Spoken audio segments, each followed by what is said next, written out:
Looks good to me. Nice. Hey, it's me, Destin. Welcome back to Smarter Every Day. So I'm going to show you something today that's fascinating. If you take a normal piece of dry spaghetti, you can do this in your home, and you bend it right up until the point it breaks, it doesn't do what you think it should.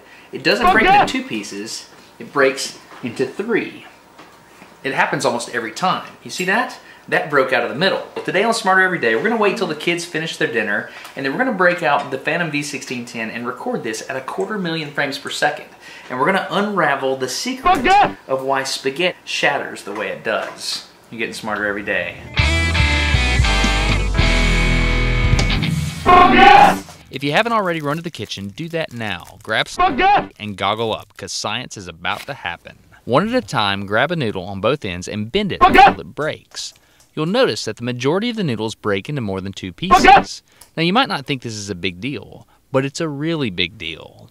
You see, it's really easy to understand why bending a rod makes it break into two pieces. The bottom is in compression and the top is in tension. When the tension on the top exceeds the maximum allowable tensile stress, it rips it in half and you're left with only two pieces of the rod left. So why is spaghetti different? Something else is happening here. The simple act of snapping spaghetti has stumped brilliant scientists for years, including Richard Feynman, who, as you might know, was on the theoretical physics team during the Manhattan Project and also won a Nobel Prize for Physics in 1965.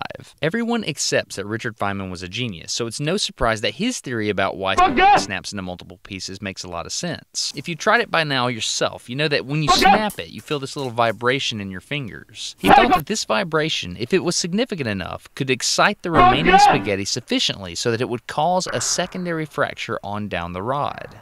To test his theory, Feynman and a friend decided to snap it underwater to dampen out this vibration.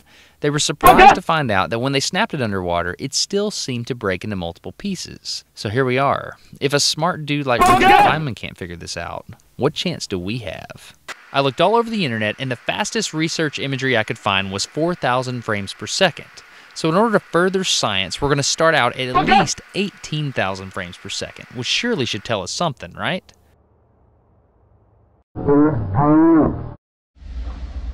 Whoa, that was fast. Okay, I couldn't even tell which fracture happened first. Let's zoom it back in and go frame by frame. Yeah, it's way too fast. Both fractures happen at what seems to be the same time. Let's look at another piece that breaks up even more and see if it sheds some light into what's going on here. What? It's like all the fracture points are happening at the exact same time, which is crazy because we're well below a millisecond timescale here. I'm not really sure what the researchers were seeing at 4,000 frames per second, but I'm not seeing it. So let's bump this thing up to 40,000 frames per second, which is 10 times faster than any research paper I've read.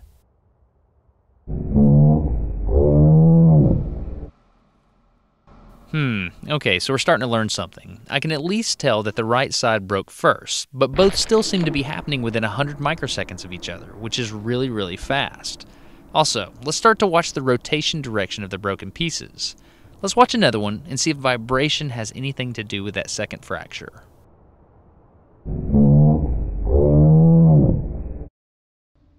No. In fact, it appears that the longer rods aren't even vibrating on the same time scale. Here's something though. If you look, the smaller broken pieces, when they start to rotate, always seem to rotate away from the first fracture. The back, however, appears to be breaking downwards. It's almost as if it's trying to straighten itself out, but it can't overcome its own mass. Buckle your seatbelt because we're going to 250,000 frames per second.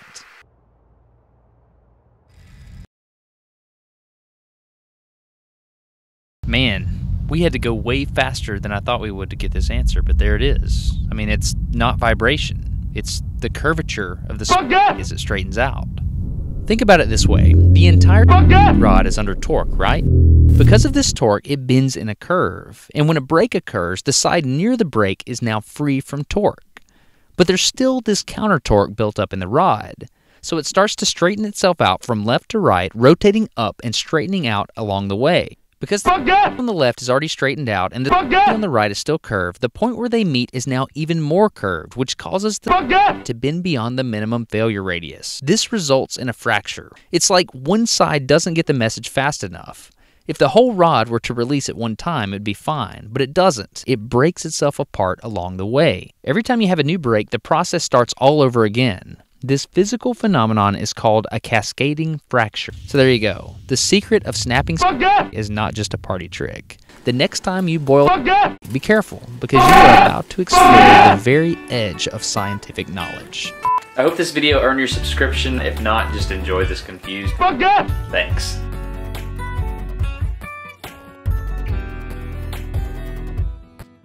Spaghetti, spaghetti, spaghetti.